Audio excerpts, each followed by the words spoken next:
अस्सलाम वालेकुम जी। GTV digital के साथ मैं हूं फैसल अब्बास और मेरे साथ सदीक जान साहब मौजूद हैं। कमिश्नर रावलपिंडी ने इस्तीफ़ा दिया और फिर उसके बाद अब तकरीबन 12 घंटे गुजर चुके हैं। उसके बाद तमाम सूरत हाल पर बात करते हैं। सदीक जान साहब, कमिश्नर रावलपिंडी ने इस्तीफ़ा दिया, इस वक्त तकरीबन 12 घंटे गुजर चुके हैं। उसके बाद अब शहर इक़्तिदार के अंदर क्या देख रहे हैं आप? देखें फैसल भाई, ये आगाज़ था और इस वक्त बहुत ज़्यादा हलचल है। और इस वक्त जो है वो तमाम कमिश्नर्स के ऊपर नज़र जो है वो बड़ी सख्त कर दी गई है और उनको देखा जा रहा है, उनको मॉनिटर किया जा रहा है। उसकी रीज़न ये है कि खबरें ये आ रही हैं कि 2 और इस्तीफ़े जो हैं वो तैयार हैं। अच्छा। 2 और इस्तीफ़े आने वाले हैं। अच्छा, उसमें ये नहीं कहा गया कि ये दोनों इस्तीफ़े जो हैं ये 2 कमिश्नर्स के इस्तीफ़े होंगे, ऐसा नहीं है। ये इस्तीफ़े किसी डिस्ट्रिक्ट रिटर्निंग ऑफिसर के भी हो सकते हैं, किसी रिटर्निंग ऑफिसर का भी हो सकता है। और मैं इससे पहले एक ख़बर कल दे चुका हूँ कि जो प्रिजाइडिंग ऑफिसर्स हैं उनमें से एक हल्के के 2 प्रिजाइडिंग ऑफिसर्स तैयार हैं बयान देने के लिए, लेकिन ज़ाहिर है वो कहते हैं कि कमीशन बने, हम सुप्रीम कोर्ट जाएंगे। तो ये लग ये रहा है कि ये सिलसिला यहाँ रुकेगा नहीं, ये सिलसिला आगे बढ़ेगा। और 2 और इस्तीफ़ों का बताया जा रहा है कि 2 मज़ीद इस्तीफ़े तैयार हैं और वो अब कमिश्नर्स होंगे, वो DC होंगे, वो AC होंगे, ये अब देखना होगा। लेकिन ये सिलसिला रुकेगा नहीं। और मैं आपको एक चीज़ और बता दूँ कि मुंतकली इक़्तिदार बड़ा मुश्किल हो गया है। इतनी बड़ी हलचल है इस वक्त कि मुंतकली इक़्तिदार मुश्किल हो गया है। आपने देखा कि पीपल्स पार्टी और मुस्लिम लीग नून उनकी आज चौथी मीटिंग थी, लेकिन अभी तक हुकूमत साजी के ऊपर जो है वो मामलात उनके तय नहीं हुए, क्योंकि उसकी रीज़न ये है कि इस वक्त पीपल्स पार्टी हुकूमत में शामिल नहीं होना चाहती। वो कहते हैं कि हम वोट डालेंगे प्राइम मिनिस्टर का, शहबाज शरीफ वज़ीर आज़म बन जाए, लेकिन हम वजारतें नहीं लेंगे। अब नून लीग ये कहती है कि अगर ये वजारतें नहीं लेंगे तो ये तो जब वजारतों में थे 18 माह तो इन्होंने ऑन नहीं किया उस हुकूमत को, बाद में कह दिया कि हम जिम्मेदार नहीं, और नून लीग को कहा कि महंगाई ली गई और इस तरह के इल्जामात लगाए। तो वो ये कहते हैं कि जब ये नहीं होंगे हुकूमत में और हम अकेले हुकूमत में होंगे तो फिर तो हमारे लिए और ज़्यादा मसला होगा। क्योंकि देखें, जैसे ये हुकूमत आएगी मार्च के आई थिंक पहले हफ्ते में आ जाएगी हुकूमत। जब मार्च के पहले हफ्ते में हुकूमत आएगी उसके बाद क्या होगा? 9 मार्च से आपने जाना है IMF के पास। बिल्कुल। अच्छा, IMF के पास जाना है, साथ ही गर्मियों का ये आगाज होगा, लोड शेडिंग शदीद तरीन होगी, बिजली का यूनिट 70 रुपये होगा।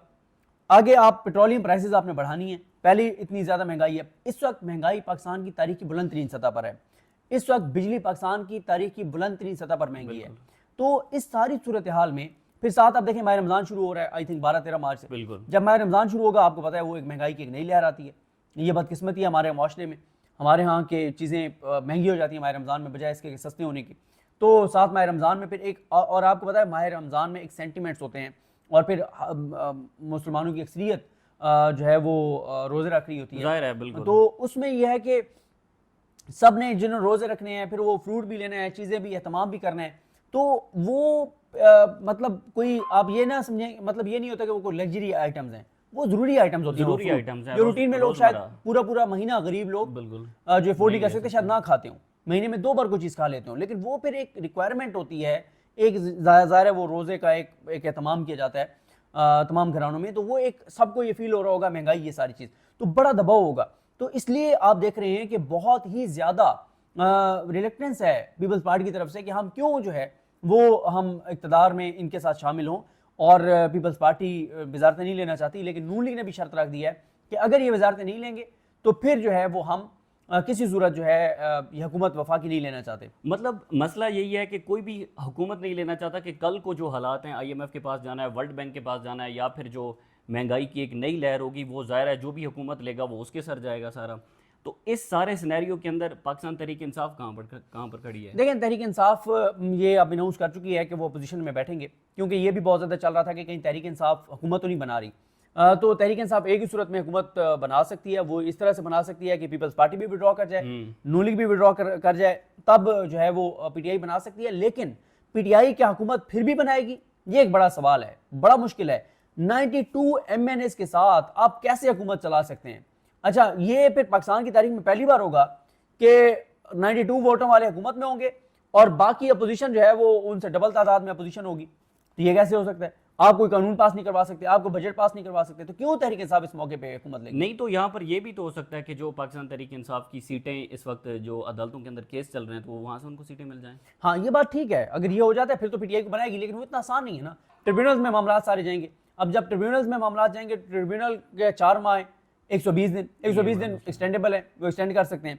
तो इस सारे सिनेरियो में, इस सारी सूरत हाल में चीज़ें बहुत ही ज़्यादा जो है वो कॉम्प्लिकेटेड होती चली जा रही हैं। मुंतकली इक़्तिदार मुश्किल हो गया है और ये इस सारे हालात में, इस सारे माहौल में बड़ा एक जो है वो मुश्किल सूरत हाल होती चली जा रही है। और इसमें ज़ाहिर है पाकिस्तान की इकॉनमी, पाकिस्तान के हालात, पाकिस्तान की सूरत हाल, और देखें पाकिस्तान के लोग जो है वो इस वक्त रिलीफ चाहते हैं। पाकिस्तान के लोग इस वक्त चाहते हैं कि इस वक्त जो हालात मुआशी तौर पे हो चुके हैं, इसमें उनको कोई सुख का सांस चाहिए। तो जो भी हुकूमत आएगी उसके ऊपर पहले दिन से ये बोझ होगा तो उसको पहले दिन से डिलीवर करना है। इस पर कोई हनीमून पीरियड नहीं होगा। ये नहीं होगा कि पहले हुकूमतें 6-6 माह हनीमून पीरियड चलता था कि जनाब ये हो रहा है, वो हो रहा है, फलां फलां फलां फलां अयाशियाँ हो रही हैं। अब जो हुकूमत आएगी उसको पहले दिन से डिलीवर करना होगा और एक ऐसे माहौल में हुकूमत आ रही होगी जब पूरे पाकिस्तान के अंदर एक इल्ज़ामात हैं धांधली के, जब इंटरनेशनल मीडिया रिपोर्ट कर रहा है, दुनिया के कई मुल्क कह रहे हैं कि आप इस पर तहकीकात करवाएं, ह्यूमन राइट कमीशन मुतालबा कर रहा है कि आप तहकीकात करवाएं। ऐसे माहौल में एक हुकूमत मिलेगी जिसके ऊपर यह भी इल्ज़ाम होगा कि इसके पास मैंडेट चोरी का है, तो अब इंटरनेशनल मीडिया मैंडेट चोर लिख रहा है। तो ऐसे सिनेरियो में और फिर आप देखें कि कुछ चीज़ें ये भी है कि कुछ चीज़ें बदलनी थी। जो पार्लियामेंट ये आई है इसमें वो भी अब नहीं बदलेंगी, जिसमें NFC अवार्ड है, सूबों को जो शेयर जाता है उसमें तब्दीली होनी थी, वो चीज़ें भी नहीं हो सकती। फिर MKM आप देख रहे हैं कि MKM कह रही है कि हम 2-3 तरमीम चाहते हैं कि जैसे सूबों को फंड जाता है डायरेक्ट, मतलब वो नीचे डिस्ट्रिक्ट्स को जाना चाहिए, और ये सारी चीज़ें वो भी अब नहीं हो सकती क्योंकि 2/3 अक्सरियत नहीं होगी। तो ये वो सारी सूरत हाल है जिसमें मामलात बहुत ही ज़्यादा कन्फ्यूज़ हैं और शहर इक़्तिदार में बहुत सी क्या सरैयाँ चल रही हैं। ये भी उसमें एक चल रहा है कि इलेक्शन कलअदम हो सकते हैं। इस हवाले से आपको पता है कि मंडे को सुप्रीम कोर्ट में एक बड़ी अहम पिटीशन लगी हुई है, गो कि वो आम शायरी की है। पहले तो वो मैं बड़ा क्लियर था कि वो यानी मेरा एनालिसिस है कि वो दरख्वास्त मुस्तरद ही होनी है और शायद जुर्माना भी लग जाए। लेकिन अब उस दरख्वास्त की समाअत से पहले 36 घंटे पहले कमिश्नर रावलपिंडी का इतना बड़ा इस्तीफा आ जाना और यहाँ तक कहना कि मैं पुलिस के हवाले खुद को करता हूँ, मुझे गिरफ्तार किया जाए, और कहा गया कि मैं जो है मतलब शर्मिंदा हूँ, मैं खुदकुशी करने लगा था। तो उन्होंने बहुत संगीन बातें की हैं, बहुत ख़तरनाक उन्होंने बातें की हैं। तो ये जो सारा सिनेरियो है इसमें बहुत सी क्या सराहियाँ चल रही हैं, शायद इक़्तिदार में तरह तरह की बातें चल रही हैं, लेकिन धांधली भी बड़ी एक्सपोज हो गई है ना। वो जिस तरह से GDA का आप एहतजाज देख लें, फिर तहरीक इंसाफ का पूरे मुल्क के अंदर एहतजाज लिख लें, फिर उसके बाद JLM के रिपोर्टर ने जो लिखा सारा वो सूरत हाल देख लें। आज जो PTI ने यहाँ पर जो आज पाकिस्तान तहरीक इंसाफ ने इस्लामाबाद में धरना दिया, जो उन्होंने एहतजाज किया पूरा, तो दफ़ा 144 बिन नाफिज था, उसके बावजूद भी पुलिस ने कोई कारकुनान को पकड़ा नहीं, बल्कि हमने देखा कि वो तमाम मीडिया चैनल्स जो कि मुकम्मल तौर पर ब्लैकआउट कर गए थे इमरान खान के ऊपर, अब उन्होंने प्रॉपर कवरेज दिया पाकिस्तान तहरीक इंसाफ को। देखें, बिल्कुल आप दुरुस्त कह रहे हैं। आज की बड़ी जो हाईलाइट्स हैं उनमें ये है कि आज PTI को उस तरह से रेजिस्टेंस नहीं थी, पकड़ धकड़ नहीं थी, और सिर्फ लाहौर में हमने देखा कि सलमान कुराजी साहब को गिरफ्तार किया गया, लेकिन उनको फिर उस ये चीज़ें ना नुकसान दे रही हैं।